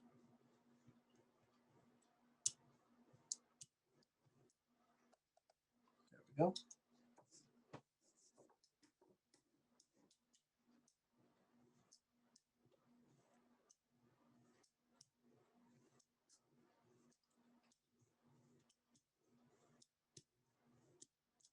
And so since I was hand printing on that that mulberry paper, I'm actually going to switch to a little heavier.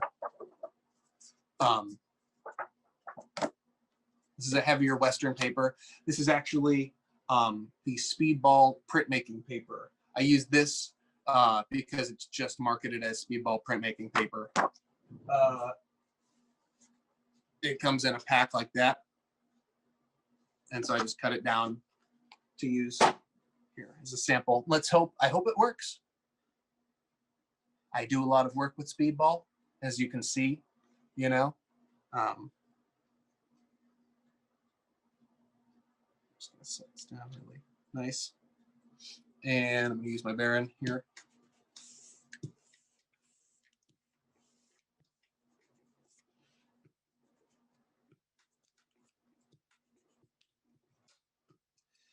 And so, like I mentioned with that mulberry paper, since it's so thin and strong and smooth, it does a really great job of picking up a wood printing texture, or I'm sorry, picking up ink with a woodcut or a relief print. However, you know, with like a heavier Western paper that does have a little more texture, it can be more difficult when you're hand printing with a woodcut. But since I'm using this stamp material, right, and it is a little bit softer, and at the kind of beginning of this, I kind of illustrated that give that it has. hopefully when I'm pressing down, I'm able to push down enough and that stamp has enough give to compensate for the texture of the paper. But there's only one way to find out.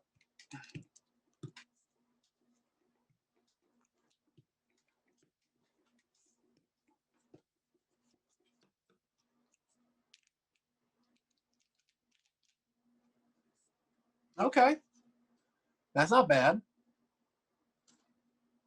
You can see the UFO itself is a little bit gray. I didn't get as much coverage there. And that could be either because of pressure or ink, but I think it looks pretty good, all things considered, you know? Again, you can see a little bit of that texture in the bottom. If I really hated that, I know I pointed that out with the red layer or the red print that we did, but if I really hated that, like that texture, I could just go back into my block and carve that out. Just because I mean, you should probably clean your block first so you're not just smushing around a bunch of ink. But just because you started printing with a wood block or a relief block, however it is, does not mean that you can't alter it, you know, afterwards. So that ain't bad. I saw a question that somebody asked if you could use acrylic ink for this. I have, there's an asterisk that comes with the answer to that question. Acrylic ink dries really, really quick. So you could like get yourself into a mess. I wouldn't use a roller for acrylic ink if you were going to use it for a block.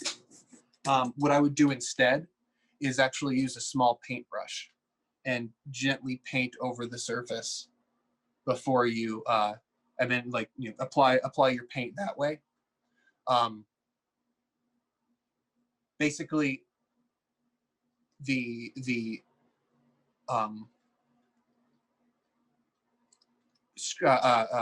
printmaking inks have a retarder in them that extends that dry time a little bit so that you are able to roll out a really thin layer on your roller and then apply that to your stamp or to your wood block. If I were to just roll out acrylic ink, it would just dry almost immediately. It would start to dry and then it would start to flake off. And so it's not what I would recommend for this process.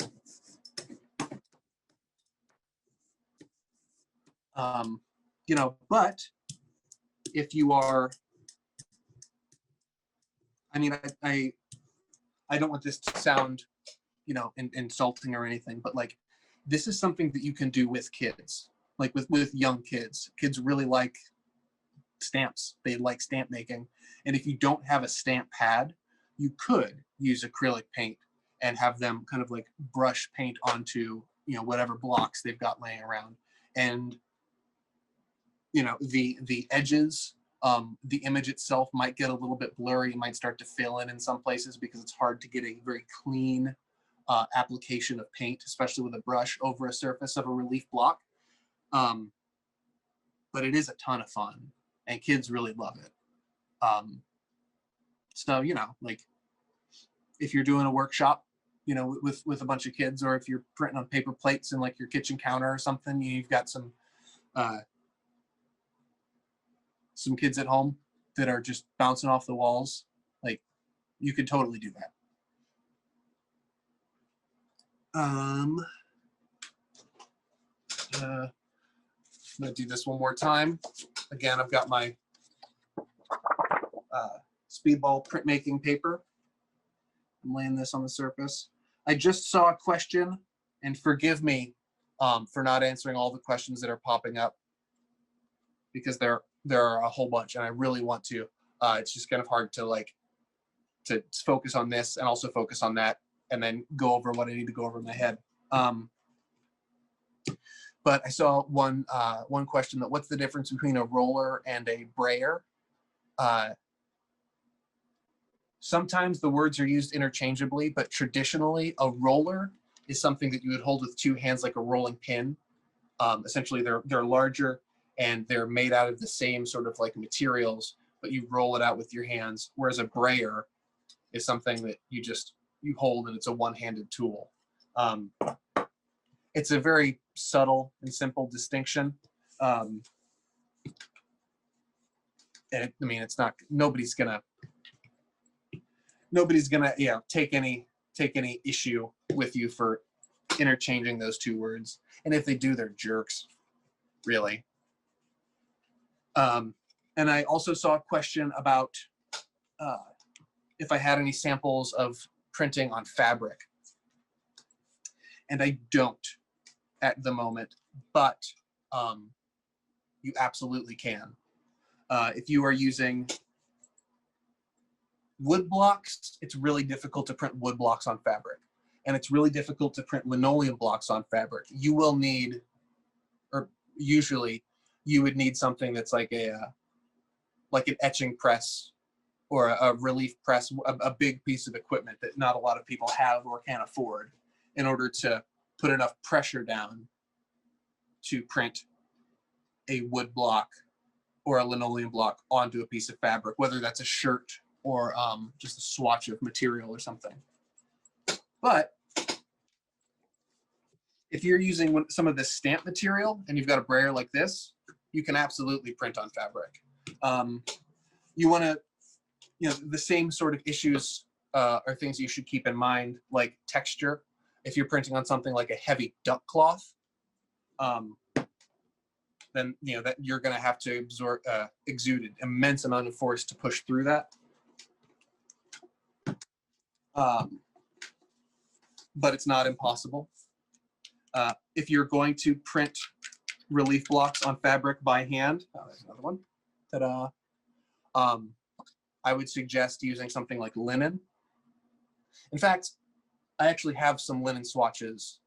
Let me grab those and I'll show you what I mean. Hold on one second. Okay, we've got like 10 minutes left. I'm going to bring out some linen swatches and I'm going to print my UFO on linen for all of you. 1 second.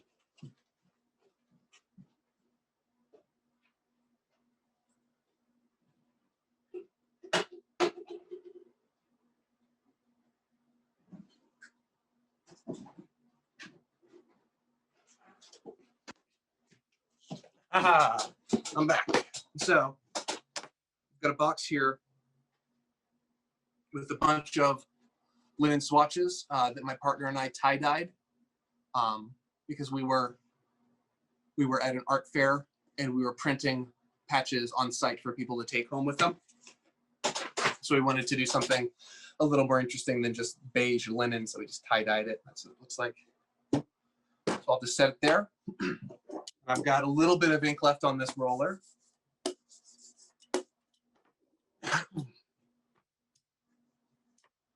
Lay this out like that. Got to be a little more careful with this.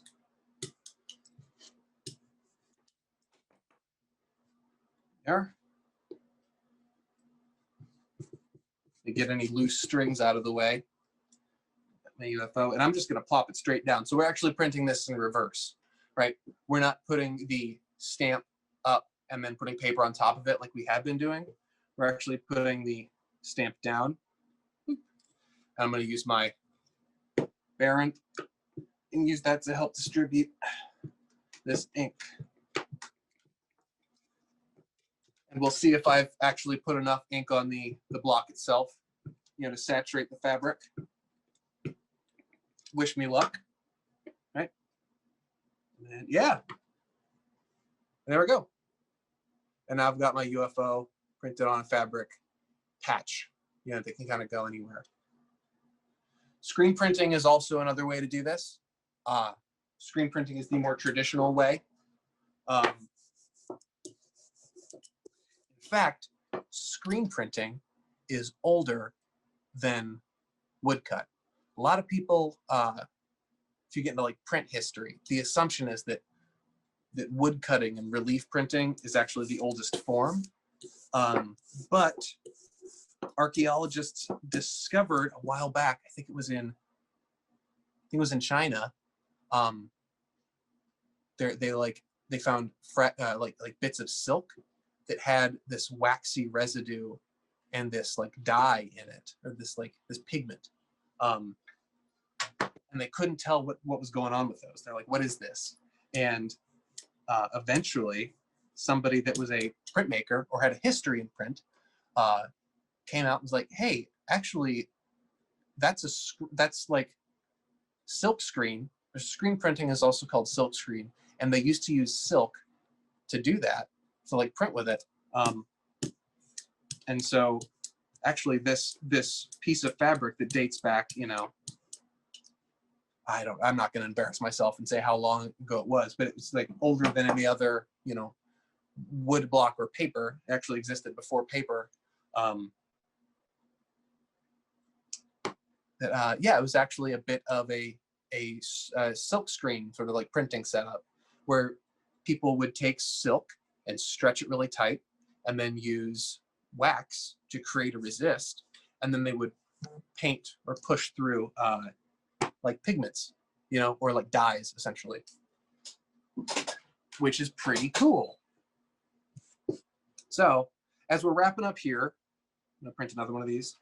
I do want to say, as far as fabric printing goes, if this is something that you want to do, make sure that you're using either like the oil-based water miscible inks, or just oil-based inks in general, or special relief inks designated for fabric. I don't think I need to explain to you that if you use a water-based ink and print on fabric, what will happen when that fabric gets wet, especially if you're printing on a shirt or something that you will launder at some point. There's a very good chance that water-based ink will fade rapidly. It won't disappear. It'll just make your shirt look stained. You know, essentially, it won't retain a lot of the information. So make sure that you're either using oil-based inks or fabric inks when you are printing on fabric. Another triumph. Yeah, cool. So at this point, pop this back up here. You are welcome, Carol Smith, for answering that question. All right, so we are got like 5 minutes left, but I am more than happy to hang out. I'm not gonna unmute all the microphones. Not only A, I don't know how to do that, but B, like I said at the top of this, we're estimating about 50 people on this Zoom call, and that would kind of be a catastrophe to like open for questions and stuff. But if anybody wants to type out a question that I haven't already addressed, I would love to answer it for you and add any clarification that I can. Real quick though, this is a cell phone that I have propped up here, so I can't really type or access a chat. It's just things that are popping up. Any role for Akua Ink? Yeah, Akua is actually a non-toxic water-based ink that works the same way as any of this stuff. Akua Ink is one of those inks that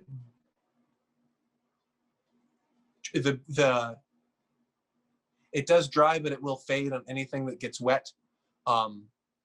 It's not the most light fast ink. So like if you're printing on something that's going to be like, you know, hung up in a window or anywhere with a lot of natural light, which isn't recommended for any artwork, you know, because UV light will deteriorate everything.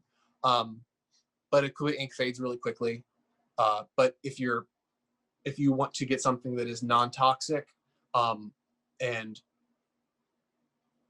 still pretty great, I say go with Akua. Try it out, you know.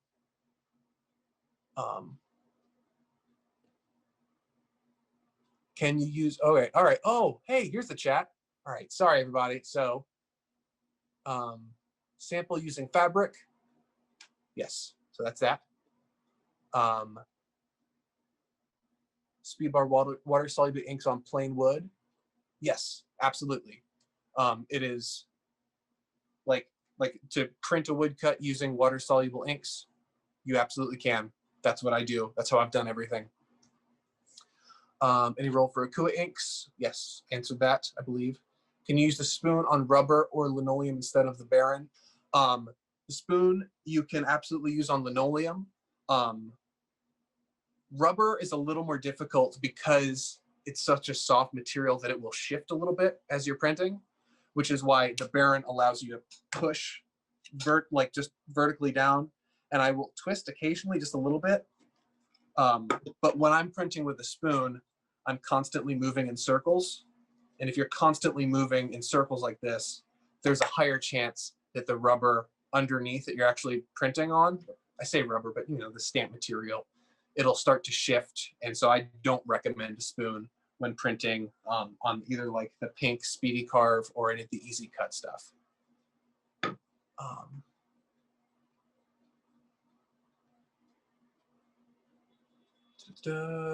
Not my question, but someone asked about the tape registration marks. Oh, yeah.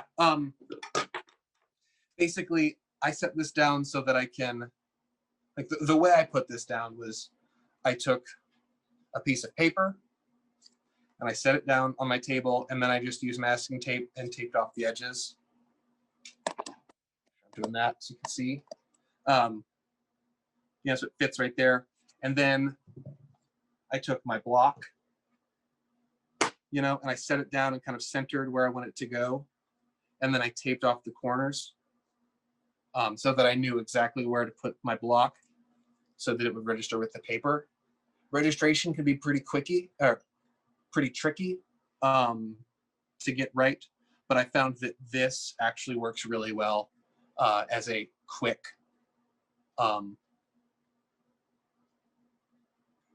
it's just a really quick way to get proper registration in your home, you know?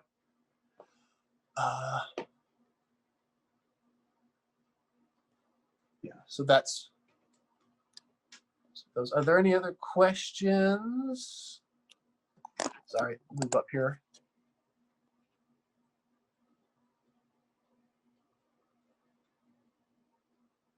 I am not seeing any others, but if anybody has anything, sorry, I'm scrolling through. Again, I'm on my phone here and it's kind of silly. The same applications. But if there aren't any questions, then I do want to thank everybody for hanging out with me for a minute. Someone asked about using Dremel tools. Well, still, thanks everybody for hanging out. Dremel tools are great. I know a lot of people that use them, but they would be used for wood, you know, not for linoleum or any of the stamp rubbers. But yeah, I mean, like you can use anything to essentially mar the surface of your block, you know? Like that's what printmaking is, or relief printmaking is. You take a surface that's flat and then you remove areas that you don't want to be printed, right? So however you do that, you know, I mean, obviously like the wood gouges are the best for doing that, but Dremel tools have been introduced into the world of relief printmaking within the last 10 years, I would say. And a lot of people use them and are very successful with it. I don't use them, but that doesn't mean you can't. You know, if you've got a Dremel sitting around, I say go for it. Tips for cleaning up oil-based inks. Like I said, here with the Speedball, the water miscible oil-based inks, these are the inks that I've been using for a couple of years now. You know, there's your regular old tube, but they also come in the cool aluminum cans. And they just clean up with water and like a detergent, like this dish soap. Dish soap and water will clean up everything that's water miscible. If you're looking for oil-based and you don't want to use something that's noxious and fumey, you can use vegetable oil. like just a jug of vegetable oil from whatever discount grocery you go to. If you put that, you know, I mean, it's oil, so it's kind of difficult to clean up that after the fact, but like the oils will break down oil-based inks, and you'll be able to, you know, like if I took this surface and I put a little bit of vegetable oil down, I would be able to take paper towels or whatever and clean that up. Salt will help soak up vegetable oil. Oh, okay, cool. I found that just kind of working with paper towels or shop rags or whatever works. But after I use vegetable oil, I will use a little bit of like a 409 or a simple grain sort of detergent to kind of give a last little cleanup to make sure that the oil is gone. Because vegetable oil gets everywhere and it's kind of messy. But you can use it for sure. It's also kind of expensive. Any other questions about anything? Cool, cool. Well, again, you know, thanks for hanging out. Again, my name is Mike Pennekamp. My last name is a little bit weird to spell. But I have a website. It's mikepennekamp.com. I have an Instagram where I put a lot of in-process stuff, and I wouldn't be doing my job as an artist if I didn't plug that. My Instagram is MikeFaceKilla. Killa is spelled Killah. It's a dumb name, but I started my Instagram account back before I knew that I would be using it to promote myself. I just thought it was a dumb cell phone thing. And I'm not going to change it, at least not anytime soon. But yeah, cool. Thank you so much, everybody, for hanging out. I'm really pleased. I'm happy that I was able to do this with everybody. And, you know, I don't know if I'll be back to do like an online class, like an actual course thing, but that's not out of the question. If anybody's interested in that, you know, expressed interest to the art store that organized this whole thing, and we'll be able to do that. Arlene's? It's not a chain or a store that we have here in Chicago, and so I don't know about the information or the how to pronounce the name, but they're great people and they've worked with me and I really appreciate it. So cool. All right. Cool. I'm getting some feedback that that people are enjoying the information that I'm sharing. So thank you so much. That means the world to me. You know, on a weird personal mark, I'm one of those people that is lucky enough to do this for a living, and I can keep food in my belly and I can keep lights on by continuing to pursue this thing that I'm really passionate about. And I feel really lucky to be able to do that. So thanks for giving me your time. Thank you for trusting me with this, to give you this information. And I hope that you've all learned a lot, and I hope you're all excited to pursue this on your own. Don't get frustrated if it doesn't work out the first time, because you will hit roadblock after roadblock, but it's all about perseverance and stick-to-itiveness and gumption. So cool. I'm going to end the call unless there's any other questions, that I don't think there is. So cool. Thank you all so much. I really appreciate it. And I hope you all have a lovely time. I hope things get warm. And I hope you all stay safe. Keep wearing masks. Keep, you know, we'll get through it. We'll be able to meet face to face someday, I promise. All right. Bye, everybody.